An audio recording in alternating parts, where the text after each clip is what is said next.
Welcome to the C.S. Joseph podcast. I'm your host, C.S. Joseph, and we have a ton of Acolyte questions to get through, so I'm going to be answering them as quickly as I can because of the sheer volume that we have. It's a lot, and I kind of have a backlog going into March, so I appreciate all of you being really patient with me in getting these questions answered. It's taken a little bit of time.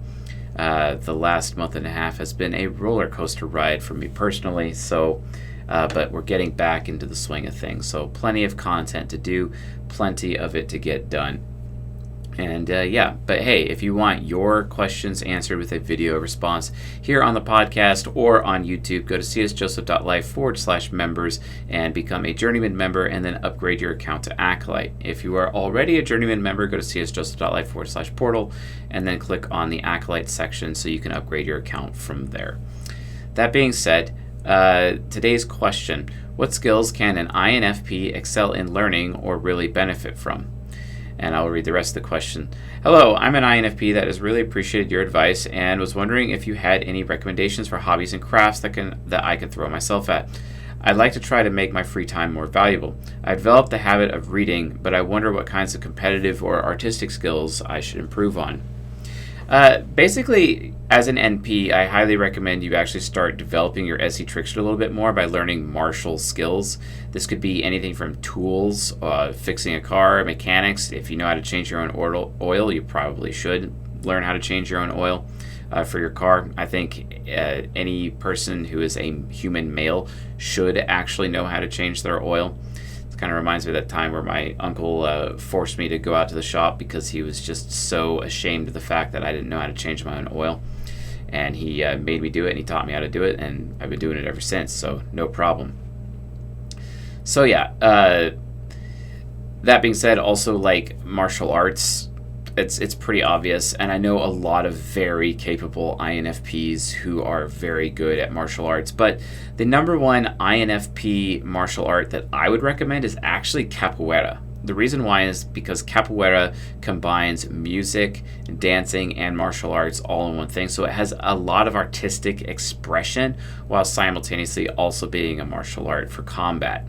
So yeah, become a capoeista, I think you'd have the most fun, and you'd be able to combine multiple things for any parent and your SI child to consume to be able to have an entirely complete experience. Become a capoeista, and I maintain that you'll have a lot of fun and get a lot of skills and a lot of knowledge and really boost your growth as an INFP faster than most people. So yeah, I cannot stress how important capoeira is for an INFP, male or female. It doesn't matter. All INFPs should become capoeistas, in my personal belief. Artistic skills, I mean, yeah, sure, but really the thing is about NPs is that anything artistic has to really speak to them. It has to either give them really good experience, or they have to be able to draw a high level of meaning from it. So, and while I am a consumer of art, I'm not so much a producer of art, and that can, although I do hope to be able to produce music on my own in the near future, but that being said, it's really difficult to say. I mean, I know a lot of INFPs are capable singers, capable painters, etc. Like, for example, Lana Del Rey, she's an INFP singer, for example. And I also know a lot of INFP artists who are extremely capable and extremely amazing with their abstract art. It is exquisite, but it has to speak to you. It really has to speak to you. If you're not able to draw meaning from it, then you probably shouldn't be doing it. It has to really mean something. I also know a few INFPs that are actually very, very capable dancers in terms of like modern or hip hop, etc. I believe actually one of the members of the Jabberwockies was actually an INFP, if I remember correctly. I could be wrong there, but I think that was accurate. But yeah, like it's all about, trying to speak to you. Now, beyond that, you already said that you have the habit of reading, which is great. But the thing is that it's one thing for an INFP to read books, and that's fantastic. But it's a completely other thing for an INFP to write an opinion, like an article, like an op-ed, or write a book based on the host of books within a particular subject that you yourself has consumed or you yourself has read. That's majorly important. It really is, because that is in effect what Robert Greene did, probably the most famous INFP to date, in my opinion. He wrote the 48 Laws of Power, the 33 Strategies of War, the 50th Law, the Laws of Human Nature, the Art of Seduction. Amazing works. Some of the most important books ever. The 48 Laws of Power is the highest selling book in the world, second to the Bible. That's how important it is as a book. It's even banned in prisons. I highly recommend every member of this audience read the 48 Laws of Power. And you yourself can go in that same direction that Robert Greene did. You just pick a subject, read a huge host of books on that same subject, because by that time you'll be basically an expert. And then your opinion is valuable enough to share. So write a book or a dissertation or an opinion based on what you have read, because sharing that opinion means is that you're able to confer your principles that you've been able to develop, principles that you've been able to discover, principles you've been able to sharpen as a result of all of that research.